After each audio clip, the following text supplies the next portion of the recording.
আজকে থেকে আমরা কিন্তু পাহাড় পেয়ে যাচ্ছি। কাল থেকে আশায় ছিলাম কবে যে দেখতে পাবো একটু পাহাড়ের দৃশ্য। আজকে সত্যি মনটা খুশি হয়ে গেল। সেম ওখানেও একটা টুরিস্ট গাড়ি এভাবেই কাজ হয়ে গেছিল। হ্যাঁ, প্যাচটা একটু খারাপ আছে। সত্যি লোকেশনটা সুন্দর লাগলো, অনেকটা লেপচা জগতের মতো ফিল দিল দার্জিলিংয়ের। শাহরুখদা ওভারটেক করতে গিয়ে হয়তো একটু লেগে গেছে গাড়িতে। শাহরুখদা আগে ছিল, চার চাকাটা কিন্তু পিছনে ছিল। তাহলে চার চাকা যদি পিছনে থাকে তাহলে শাহরুখদা গিয়ে অ্যাক্সিডেন্টটা করলো কি করে?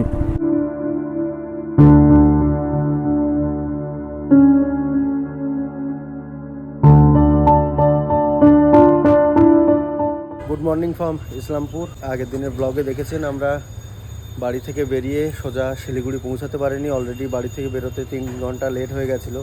তো রাত্রে বৃষ্টি পেয়েছিলাম বলে আর বেশি দূর এগোয়নি, এখানেই হোটেল নিয়ে নিয়েছিলাম। এই হোটেলটাতেই ছিলাম। মোটামুটি কন্ডিশন বলাই চলে। এসি রুম মোটামুটি ওই 2000 টাকা মতন পড়েছিল। আর এখন এই যে লাগেজ সেট আপ, এইভাবে লাগেজগুলো সব রাখা। আর পার্কিং এরিয়া তলায় ছিল, ওই আস্তে আস্তে সব বাইকগুলো বের করছে। এখানে সবাই দাঁড়িয়ে আছি। আমাদের এখন কাজ এখান থেকে বেরিয়ে সোজা গ্যাংটক যাব। এখান থেকে শিলিগুড়ি এখনও অ্যাপ্রক্স 72 থেকে 75 কিলোমিটার। তারপরে গ্যাংটক আরও 90 কি 100 কিলোমিটার হবে। তো যখনই ম্যাপ মারছি রুটে একটা জিনিস দেখাচ্ছে যে all routed are closes, no other route option available. তো দেখছি হয়তো রুট ওপেন আছে, কিন্তু একটু প্রবলেম হচ্ছে আর কি। রাস্তাঘাট হয়তো একটু দুর্বল আছে, মানে খারাপ আছে। আর এই যে ভালো করে দেখলে বুঝতে পারবেন হালকা হালকা বৃষ্টি হয়েছে সকাল থেকে।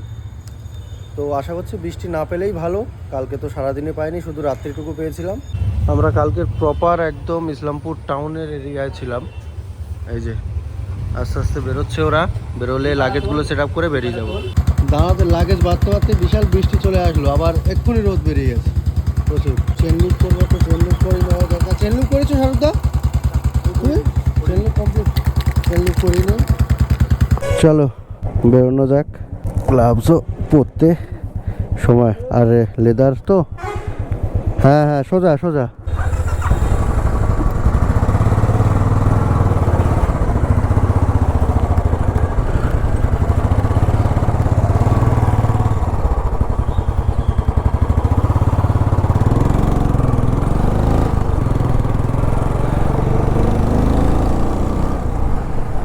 গোপ্রোর অ্যাঙ্গেলটা একটু ভুল আছে, কিন্তু কিছু করার নেই। মানে অ্যাডজাস্ট করে আমি ফিটিং করে নিয়েছিলাম, কিন্তু তারপরে দেখছি হেলমেটের ভাইজারটাই ক্লোজ হচ্ছে না। তারপরে আবার একটু ভাইজারটা তো ক্লোজ করার দরকারই আছে, ওই জন্য অ্যাঙ্গেলটা একটু চেঞ্জ করে নিলাম। পরে যখন দাঁড়াবো তখন ঠিক করে নেবো। এখন একটু চালিয়ে রাস্তাটা কভার করে নেওয়ার চেষ্টা করব। এখন ইসলামপুর থেকে সোজা চলে যাচ্ছি টুয়ার্ডস আমরা শিলিগুড়ির দিকে। সকালে কিচ্ছু খাইনি, সকালবেলা উঠে ব্রাশ করে ফ্রেশ হয়ে বেরিয়ে এসেছি। আমরা ঠিক করলাম একবারে উপরে গিয়ে চা জলখাবার যাই খাওয়ার। তো দেখা যাক, তার মাঝখানে হয়তো একটা ব্রেক নিলেও নিতে হতে পারে। আজকে থেকে আমরা কিন্তু পাহাড় পেয়ে যাচ্ছি, তো দেখতে থাকুন। ইসলামপুর থেকে কিছুটা আগে এসে একটু হাইওয়ে পেলাম। তারপরই এখনও হাইওয়েতেই আছি, কিন্তু রোডের সেই কন্ডিশান, মানে গতকাল রাত্রে যে রোডটা পেয়েছিলাম সেই রোডটাই আবার ব্যাস বলতে বলতে ভালো রোড পেয়ে গেছে। এটাই সুবিধা, নাহলে ওই রোডটায় কী হয়, চাকা একদম গাড়ি এরম দুলতে দুলতে যায়, খুব রিস্কি হয়ে যায় ও ব্যাপারটা। দেখো তো আমরা ক্রুজ করতে করতে বেশ খানিকটা চলে এসেছি, প্রায় 25 কিলোমিটার চালানো হয়ে গেল। আর চা বাগানের দেখা কিন্তু মিলে গেছে। তো চা বাগানের সাথে সাথে আমরাও যাচ্ছি শিলিগুড়ির উদ্দেশ্যে। এখন শিলিগুড়ি গিয়ে তারপরে দেখা হচ্ছে। ওয়েদার কিন্তু হালকা হালকা ঠান্ডা আছে, যেহেতু গতকাল বৃষ্টি হয়েছে গতকাল রাত্রে, তার জন্য একটু ঠান্ডাটা আছে। আমাদের ডে 2 এর ফার্স্ট হোল, যদিও এটা ডে 1-এ পড়ার কথা ছিল, কি আর করা যাবে। তবে একটা কথা বলি, আমরা দার্জিলিং শিলিগুড়ি গেছি, এই রুটটা প্রথমবার নিলাম। রাস্তার কন্ডিশান 90% ঠিকঠাক, অল্প কিছুর জন্য পুরোটাকে খারাপ বলা চলে না। চা বাগান এখনও আমাদের সাথে আছে, পাশে দিয়েই চলছে। পেট্রোল তো অলরেডি ভরানো আছে, তো দাঁড়ানোর কোনো কথাই নেই। এখন মানে সকালবেলা উঠে তো একটু বেশ খানিকটা রোড কভার করে নেওয়ার চেষ্টা করছি, তাহলে কী হয় ফ্রেশই রাস্তাটা এগোনো থাকে। একবার দাঁড়ানো শুরু করলে দাঁড়াতে ইচ্ছা হবে বারবার, যদিও আমরা একটু চেষ্টা করি কম দাঁড়ানোর। দেখুন পাহাড়ে ওঠার আগেই কিন্তু খুব সুন্দর একটা ভিউ পেয়ে গেছি। ডান দিকে পুরোটা চা বাগান, আর একদম আকাশটা তো পুরো মেঘে ঢেকে আছে। চা বাগানের দৃশ্যটাও কিন্তু খুব সুন্দর লাগে। প্রথমবার যখন চা বাগান দেখি সে যা ফিলিং, কীভাবে বলে বোঝাবো আপনাদের, যারা যারা নিজে ফিল করেছে অবশ্যই তারা জানতে পারবেন। তো আমরা ইসলামপুর থেকে সোজা এসে শিলিগুড়ির জন্য রাইটে টানটা নিয়ে নিয়েছি। তখন ক্যামেরাটা অন করতে যাব, দেখি আবারও হ্যাং হয়ে গেছিলো গোপ্রো। কালকের খুব ভালো সার্ভিস দিল গোপ্রোটা, কোনো অসুবিধা হয়নি। ইভেন হালকা বৃষ্টিতেও গোপ্রোটা ভিজেছে, হয় দু এক সময় হয়। খুব ভালোভাবে আমরা হাইওয়েতে ক্রুজ করতে করতে এগোচ্ছিলাম। গুগল ম্যাপ অ্যাকচুয়ালি আমাদেরও একটু ভুল ছিল, ওয়ান ওয়ে রোডে ঢুকে গেছিলাম যেহেতু রাস্তা খারাপ ছিল। তো এই কারণে আবার একটু ভেতর দিয়ে এনে এই আবার হাইওয়েতে জয়েন করে দিল।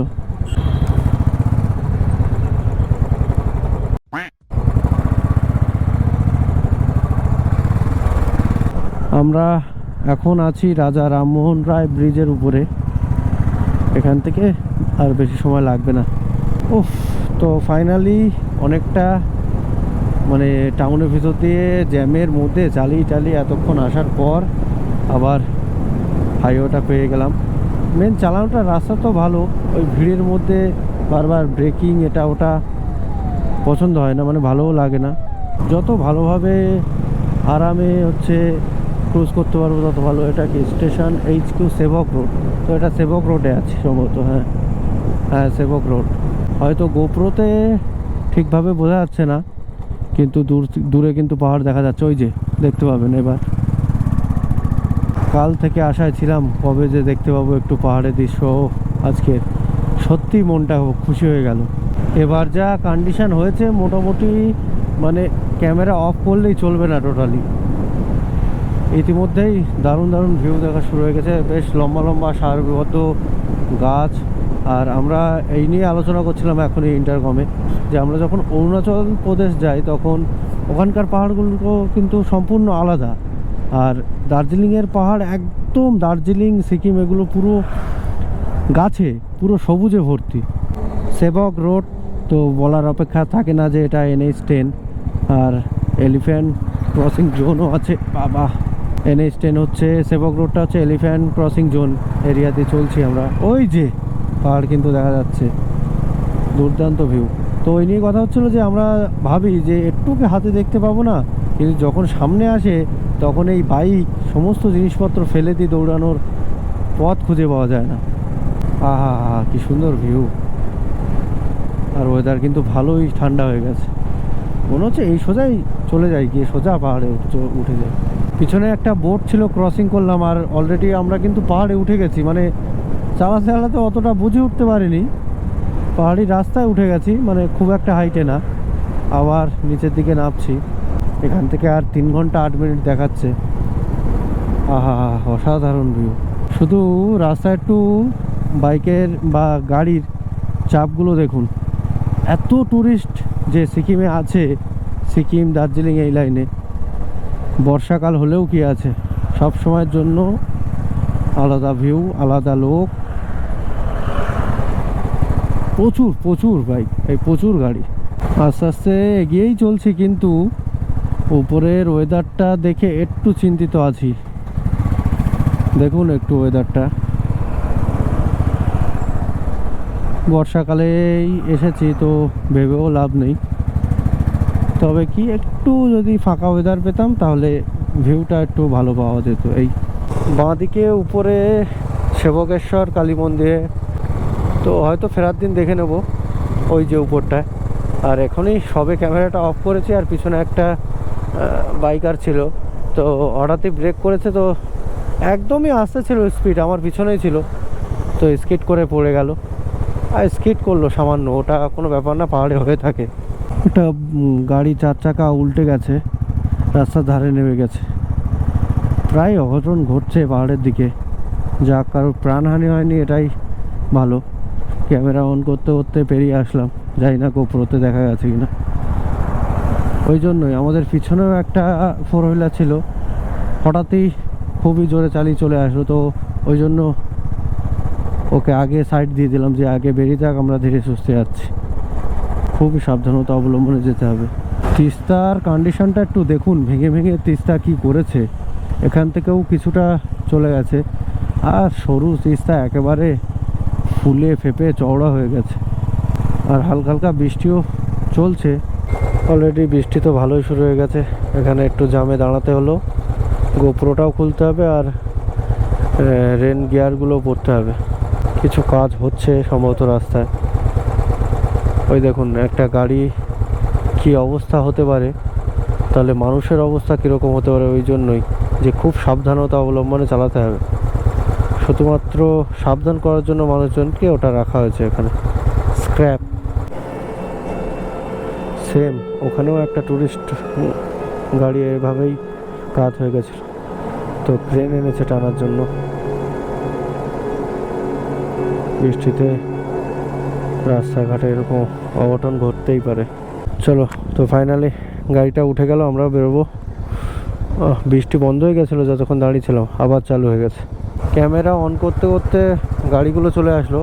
একটু আবছা দেখতে পাবেন যে নদীটা বর্ষা হচ্ছে, এতটা কুয়াশা মতন তৈরি হয়েছে তলায়, পুরো মেঘের মতন একদম। এই যে পুরো তলাটা মেঘের মতো হয়ে আছে, দারুণ দেখাচ্ছে। বৃষ্টিটা ভালোই চোখে লাগছে। আবারও একটা, এটা হনুমান মন্দির, এত সুন্দর লাগছে ফ্ল্যাগগুলো লাগানো, দারুণ লাগছে। 11টা 1 সময়, আর এইমাত্র আমরা সব এই রেস্টুরেন্টে দাঁড়ালাম। জায়গাটা ঠিক বলতে পারছি না, ওই ধারে একটা পাহাড় রয়েছে, এই তো তিস্তা নদী, হ্যাঁ তিস্তা বাজারটা আর একটু পেরিয়ে। আর ঠিক আমরা এসেছি ওই রোডটা ধরে, ওইখান দিয়ে নেমে এসেছি নিচে, আর ওই সাইডে চলে যেতে হবে। এখানে দাঁড়িয়ে কিছু অর্ডার দিয়েছি, খাবার দাবার, চা খেলাম, খাবার দাবার খেয়েই বেশি লেট করবো না, আস্তে আস্তে বেরিয়ে যাব। পারমিটের জন্য একটু কথা বলতে হবে, পারমিটটা মিটে গেলে একটু টেনশন ফ্রি থাকবো আর কি। পারমিট না হলে আরও একটা দিন এক্সট্রা স্টে করতে হবে ওই জায়গায়, আর পারমিট একদিনে হয় না, একদিনের আগে থাকতে পারমিটটা নিয়ে নিতে হয়। তো হোটেলটা যে কোনো প্রকারে পেয়ে যাব, পারমিটটাই মেন ব্যাপার। তখন দেখলেন যে কেমন বৃষ্টি পেলাম, পুরো গোপ্রো রেন গিয়ার সবই পরে নিয়েছিলাম, গোপ্রোও খুলে রেখেছি। হ্যাঁ, কিছুটা এগিয়ে এসেছি, কোনো বৃষ্টি নেই এখানে, আর সামনেও কোনো বৃষ্টি দেখছি না। এক্ষুনি ওয়েদার একদম নির্ঝুম ছিল, আবার রৌদ্র এসে গেছে। তো এখান থেকে আবার গোপ্রোটা লাগিয়ে নিয়ে চলে যাবো। আর ফোনটা একটু চার্জে বসেছি, যেহেতু চার্জ নেই, ওই সেকেন্ডারি ফোনটা। কিছু করার নেই, পাহাড়ে ওয়েদার এরকমই হবে, কিছু করার নেই। রেন গিয়ার পুরো খুলে রেখেছি, গুছিয়ে দেবো, এরপর বৃষ্টি হলেও আর পড়বো না। খাওয়া দাওয়া শেষ, একটু চিকেন ফ্রাইড রাইস বলেছিলাম, আর সত্যম ভেজ খেলো। আর আমরা এখন ফ্যানটা নিয়েছি আমি, আর ওরা সব নিচ্ছে। শাহরুদা কি নেবে? Pepsi, cold coffee. আর শাহরুদার কোল্ড কফি আসছে, আমাদের ফ্যানটাই খেয়ে নিচ্ছি। আর স্যান্ডউইচ অর্ডার দিয়েছিলাম, স্যান্ডউইচ হবে না বললো, তো এখানে ভারী খাবার খেয়ে নিলাম। একবারে গ্যাংটক গিয়ে টুকটাক টিফিন করে নেবো। দাঁড়িয়ে দাঁড়িয়ে কী আর করবো, হেলমেটের ভাইজারগুলো সব মুছে নিলাম। মানে বৃষ্টি হয়েছে, অ্যান্টিফগ দেওয়া, তবু একটু বাইরের যে ছোপটা, জলের ছোপ থেকে গেছিলো, ওই জন্য টিস্যু দিয়ে মুছে নিলাম পুরো। তো খাওয়া দাওয়া প্রায় শেষ, এবার বেরিয়ে যাবো, ড্রেস আপ করতেও সময় লাগবে। নিউ ওয়াং और लेट हो जाता है, हाँ जी, हाँ फिर कभी भी थोड़ा गिर भी जाए तो हाँ, आप लोग को प्लेन रिजर्वेशन नहीं है, फिर इधर का ड्राइवर लोग पूरा रॉक चलाता है। हाँ ये तो है, ये तो है। 4 व्हीलर भी 2 व्हीलर भी पूरा रॉक चलाता है ना, इसीलिए एक बाइक को नहीं देखता, बड़ा गाड़ी तो बाइक को, छोटा गाड़ी को तो नहीं देखता है। ये बात है, ठीक है ना? ठीक है, थैंक यू। প্রায় 11:30 12টা বাজতে অলমোস্ট। টাইমটা সবারই ফোন ভেতরে ঢোকানো। চলো শাহরুদা, রেডি? ইন্টারকম অন আছে? ব্যাস চলো। এখান থেকে অ্যাপ্রক্স 85 কিলোমিটার গ্যাংটক। তিস্তার ভিউটা দেখানোর জন্য ক্যামেরাটা অন করলাম। আর এই ভ্যালিগুলোই সব থেকে তো বেশি সুন্দর লাগে, 3-4টে পাহাড় এক জায়গায় মিশেছে। অফ রোডিং, পাহাড় ভাঙছে আর গড়ছে, ভাঙছে আর গড়ছে। বাবা, প্যাচটা একটু খারাপ আছে। তিস্তায় আপাতত জল কম, কিন্তু যে প্রকার স্রোত, বাবা ঠিক ওইখানটাতে দেখো স্রোতটা আছে ভালো। তো সম্ভবত আমরা র্যাম্বিতে আছি, ব্রিজে। আর ওই যে টানেলের কাজ কিন্তু অনগোয়িং আছে। ব্রিজটা অসাধারণ লাগছে, দাঁড়ালে হতো, জানি না দাঁড়াবে কিনা। NH10 দিয়ে সেবক রোড দিয়ে যখন আসছিলাম, তিস্তা কিন্তু আমাদের ডান দিকে ছিল, এখন তিস্তা আমাদের বাঁ দিকে চলে এসেছে। সুতরাং আমরা একটা পাহাড় ক্রস করে আরেকটা পাহাড়ে চলে এসেছি, আর এমনিও ব্রিজটাও পার হলাম, ওটাই বোঝা যাচ্ছে। আপনাদের একটা জিনিস দেখায়, ওই যে উপরে যে ওভারব্রিজটা আছে, ওটা প্রথমে ভাবছিলাম না রোডই হচ্ছে, তারপরে বুঝতে পারলাম যে ওটা কিন্তু রেলওয়ে। পরবর্তীকালে হয়তো সিকিমে কোনো একটা স্টেশন হবে, তো ডাইরেক্ট সিকিমের ট্রেনও পাওয়া যাবে। বাবা, এদিকে দেখুন তিস্তার জল কতটা, এই সব যা রাস্তার ধারে পাশে যা ভেঙেছে সবই তিস্তার ভাঙা। পাহাড়ে চালাতে চালাতে হঠাৎই একটা সুন্দর জায়গা চলে এসেছি। পাহাড় তো অবশ্যই আছি, পাহাড়েই পাশে বেশ জঙ্গল এরিয়া টাইপ আছে, লম্বা লম্বা বেশ গাছ, দেখতে সুন্দর লাগছে বেশ। এদিকেও আছে, দুধার দিয়ে চলছে, আর ওই যে তিস্তা দূরে। এখানে একটু হয়তো দাঁড়াবে। রাস্তায় আর দাঁড়িয়ে থাকতে পারলাম না এত সুন্দর স্পট দেখে, ওই জন্য ওখান থেকে ভেতরেই বাইক নিয়ে চলে আসলাম একদম নিচে। আহা, এখানে 5-10 মিনিট 15 মিনিট কাটিয়ে তারপরে যাব।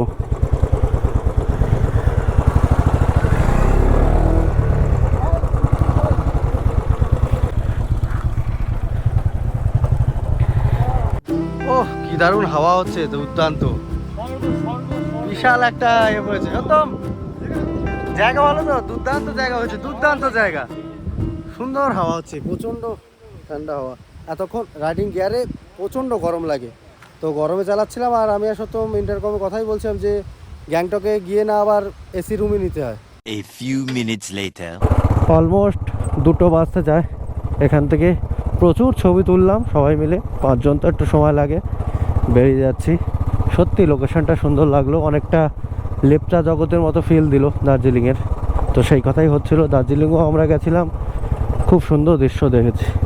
চলো, এত সুন্দর ভিউ, টাটা বলে যাচ্ছি, সামনে আরও ভিউ অপেক্ষা করছে আমাদের জন্য। না ওহ, রাস্তাটা কি অসাধারণভাবে এঁকে বেঁকে এগিয়ে গেছে দেখুন। আর উপরটায় মনে হয় আবারও বৃষ্টি হচ্ছে, আমাদের ওই উপরেই যেতে হবে সম্ভবত। মোটামুটি একটা স্পিড মেনটেন করে চলছি, খাওয়া তো কমপ্লিট আপাতত, খুব তাড়াতাড়ি খিদেটা পাবে না। দারুণ ভিউ, দারুণ। মাইলস্টোন ছিল, কিন্তু গ্যাংটকে কত কিলোমিটার সবই লেখা উঠে গেছে, তো বোঝাই যাচ্ছে না। আর এবারে ট্রিপে আমরা কোনো ম্যাপ ইউজ করছি না, ওইভাবে চালাচ্ছি। গ্যাংটক এখান থেকে 41 কিলোমিটার, সিংথাম রংপো 2 কিলোমিটার। রংপোতে একটু দাঁড়াতে হবে, যদি ওখানেই করানো হয়ে যায় পারমিটটা, খুব সুবিধা হবে। এই যে টুয়ার্ড লাচেন 115 আর গ্যাংটক 41। সিকিমের বড় করে একটা বোর্ড দেওয়া, বাহ, খুব অসাধারণ বোর্ড দেওয়া। এখান থেকে ছবিটাও ভালো আসতো। এত ভিউ, মনে হচ্ছে সারাদিন যদি অন রাখতে পারতাম ক্যামেরাটা, খুবই সুবিধা হতো। মাই সিকিম মাই প্রাইড। আর গতকাল রাত্রিবেলা স্টোরেজ নিয়ে খুব সমস্যা হচ্ছিল, কারণ আমি যেহেতু ট্রিপ কমপ্লিট করার পর রাত জেগে এডিট করাটা সম্ভব হয় না। এডিট করা সম্ভব হবে, তবে তেমন সুন্দর করে হবে না যেটা বাড়ি বসে আমি করতে পারবো এডিটটা। তো ওই কারণে সবই ডেটা স্টোর করে নিচ্ছি। প্রথমে iPhone to pen drive store করলাম, তো গেল। তারপরে যেই 10 জিবি বা 11 জিবির কোনো ফাইল দিতে যাচ্ছি, তখন পেন ড্রাইভে ট্রান্সফার হচ্ছে না, যদিও 32 জিবি পেন ড্রাইভ। তারপরে যাই হোক করে হলেও শেয়ার করলাম ডেটাটা, অ্যান্ড্রয়েডে আমি স্টোর করেছি আপাতত। তো এইভাবেই চালিয়ে দেবো। আবারও সেই অসাধারণ একটা রাস্তার ভিউ পেলাম, এর আগেও একবার পেয়েছিলাম। দেখুন এইসব ব্রিজ ভেঙে কোথায় গেছে তিস্তা, কি অবস্থা তিস্তার। এই টানেল এন্টার করে নিলাম আমরা।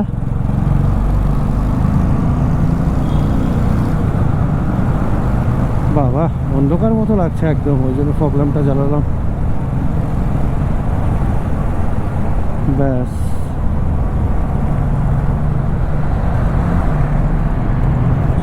দেখুন পাহাড়ের বুকে বাঁশঝাড়, আর রৌদ্র বেরিয়েছে। এটা তো একটা দেখে খুব ভীষণ ভালো লাগছে, ভীষণভাবে ভালো লাগছে। পুরো ইউটার্ন আছে।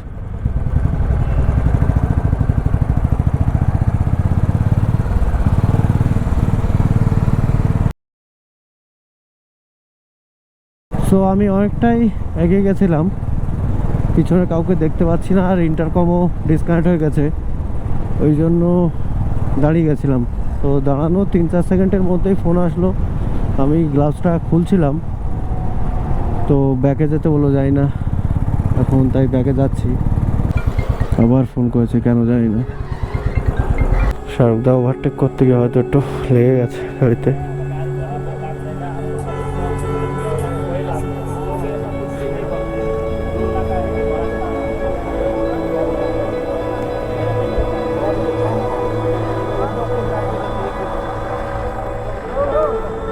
আপনাদের আপডেটটা একটু দেই, খুব বিচ্ছিরি একটা ব্যাপার হয়ে গেল। শাহরুখদা একটা লরির পিছনে ছিল, একদম পিছনেই চলছিল আস্তে আস্তে, এবার সাইডেই ছিল, এবার লরিটা হঠাৎ ব্রেক মারাতে শাহরুখদাও ব্রেক করে, আর পাশে 4 চাকাটা ছিল শাহরুখদার পিছনে, হঠাৎ সামনে এসে শাহরুখদার লেগ গার্ডে বাঁধিয়ে দেয়। এবার ওই লেগ গার্ড ক্র্যাশ গার্ডটা বাঁধাতে ওনার সাইডের প্যানেলটা সামান্য একটুখানি বেন্ড হয়ে গেছে, তাই নিয়ে উনি বলছেন এখন দাবি ওনাকে 2-3 হাজার টাকা যাই হোক পেমেন্ট করে দিতে হবে, উনি ওটাকে রিপেয়ার করাবেন। তা আমরা বললাম আমরাও জানি যে ওটা রিপেয়ার করাতে অত টাকা খরচা হবে না। লাস্টে বললো ঠিক আছে, না টাকা দেবেন তাহলে আমরা পুলিশ ডাকছি। সেই কথা অনুযায়ী পুলিশ ডাকা হলো। পুলিশ এবার অনলাইন একটা কমপ্লেন করলো, তাই আমাদের দুজনকে, মানে ওদের দুজনকে, শাহরুখদার ওকে ডেকেছে থানায়। এখন আমরা এগোচ্ছি, ওরা একটু আগে গেছিলো, আমার একটু ফোন এসেছিলো, কথা বলছিলাম, তো ওরা একটু আগে আছে, আমি আস্তে আস্তে এগোচ্ছি, একটু টাইমটা বেশি লেগে গেল। আর এখানকার সত্যি, ওখানেই আপনারা ভিডিওতে দেখলেন যে হোটেলের যিনি ওনার, তো উনি বলে দিলেন যে এখানকার ড্রাইভার কীরকম, সেই কথাটাই খেটে গেল শেষ অবধি। আর ড্রাইভারের সাথে তো যে ট্যুরিস্টটা আছে তারা ড্রাইভারের একদম পক্ষে, এই ঘটেছে, এই বলছে তোমার দোষ, পুরোটাই বলে দিল শাহরুখদার দোষ। ব্যাপারটা আমার সাথেও ঘটতে পারতো, হয় একটু এদিক ওদিক হয়ে যায় পাহাড়ি রাস্তায়। এখন দেখা যাক শেষ অবধি কী হয়। 2000 years later. বিকেলের প্রায় 4টে বাজতে যায়, কিছুই না, যেরকম যার মুলুক তার, সেরকমই ব্যাপার একটা ঘটে গেল। তো ওনারা একজন বুঝিয়ে ওনাকে কনভিন্স করালো, বলছে 50-50, কিন্তু আদৌ না, ওই খরচা যে কেউ দেখলে বুঝতে পারবে, ওই ডেন্টের জন্য হায়েস্টলি 200 টাকা 300 টাকা খরচা হতে পারে, 500 টাকাও খরচা হতে পারে, কথার কথা। লাস্টে 1000 টাকা নিল, আর একটা এগ্রিমেন্ট সাইন করে নিল, মানে সমঝোতা চুক্ত না কি বললো একটা, সেরকম সাইন করে নিয়ে ব্যাস ছেড়ে দিল। এখন ডকুমেন্টগুলো ওখানে আছে, নিলেই আমরা এগোবো। পুরো মানে সেই আমাদের আলোচনা হচ্ছিল, মানে আমরা পরবর্তীকালে নেপালের একটা ট্রিপ প্ল্যান করছিলাম, কথা চলছিল আর কি আমাদের মধ্যে। তো নেপালে অনেককে দেখেছি এরকম সমস্যায় পড়তে, দুর্ঘটনায় দুপক্ষেরই ভুল থাকে কম বেশি। তো সেক্ষেত্রেই শাহরুখদারও ভুল ছিল, কিন্তু কম, ওদের ভুলটা বেশি, কারণ শাহরুখদা আগে ছিল, 4 চাকাটা কিন্তু পিছনে ছিল। তাহলে 4 চাকা যদি পিছনে থাকে, তাহলে শাহরুখদা গিয়ে অ্যাক্সিডেন্টটা করলো কী করে, ব্যাপারটা সেখানেই। এখন সবাই ওদের সাথে দিচ্ছিল, তাহলে লোকাল ল্যাঙ্গুয়েজে ওরা সব কথা বলছিল, কি আর করা যাবে। দিয়ে আমরা এগোচ্ছি এখন গ্যাংটকের দিকে। পিছনে একটা সাইনবোর্ড ছিল, ওই যে থ্যাংক ইউ ভিজিট এগেইন এদিকে, আর ওদিকে লেখা ওয়েলকাম টু গ্যাংটক। তো গ্যাংটক প্রপার এমজি মার্কেটে যেতে পারিনি এখনও, কিন্তু গ্যাংটক এন্টার করে গেছি আমরা। আর হয়তো এখান থেকে অ্যাপ্রক্স 10 কি 9 কিলোমিটার হবে। বলতে বলতে বৃষ্টিও আবার এসে গেল। গ্যাংটকের উপরে যত যাচ্ছি বৃষ্টি পাচ্ছি, জানি না এর উপরে কেমন বৃষ্টি হচ্ছে। তো হালকা বৃষ্টি, গোপ্রো খুলবো না, এইভাবে যাচ্ছি। আর রেনকোট পরে চিন্তা ভাবনা, এখনই না, হয়তো নাও পেতে পারি আগে গিয়ে। সিকিমের মার্কেটের মধ্যেই এখন বাইকটা চালাচ্ছি, প্রায় অনেকক্ষণ হলো। বৃষ্টিটা হালকাই হচ্ছিল, হঠাৎই আর একটু জোরে আসলো, লাগছে খারাপ না। তো এই 3 রাস্তার মোড়ের এখানে দাঁড়িয়ে আছে, এখান থেকে সম্ভবত আমাদের ডান দিকে যেতে হবে। সত্যমের জন্য অপেক্ষা হচ্ছে, হ্যাঁ এসে গেছে, চলো। তো একটু বুঝতে পারছি না, ওরা দুজনই ম্যাপ লাগিয়েছে, একজন বলছে এদিকে, একজন বলছে ওদিকে। তো সামনে গিয়ে একটা জায়গা দাঁড়িয়ে তারপর আমি চেক করে নিয়ে তারপরে আসা যাবে, অসুবিধা নেই। এখানে দাঁড়ানোটা ঠিক হবে না। তিন রাস্তার মুখে তো ইউটার্ন নিতে দিল না, বললো ওখান থেকে নেবে একটু ইউটার্ন নিতে, একটুখানি নেবে, ইউটার্ন নিয়ে আসলাম। এখন এই লেফট সাইড দিয়ে ওইদিকে উপরে চলে যাবো, ওখানেই এমজি মার্গ, গিয়ে রুম দেখতে হবে। সমস্যাটায় না পড়লে অন্তত এতক্ষণে রুম নিয়েও হয়ে যেত আমাদের। চলো কি আর করা যাবে।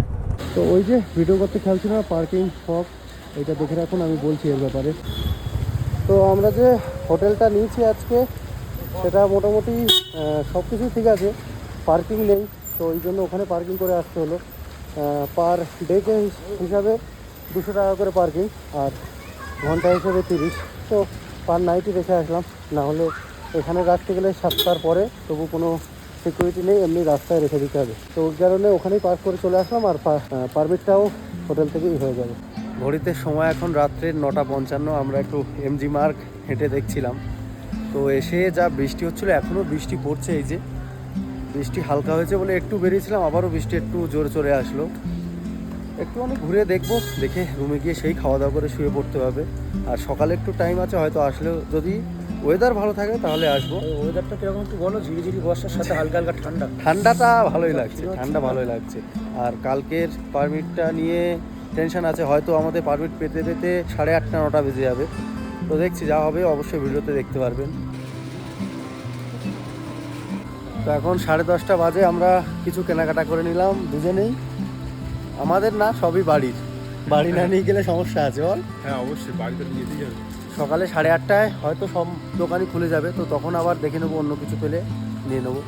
এই যে আমাদের হোটেলের রুমের অবস্থা কিছুটা এরকম।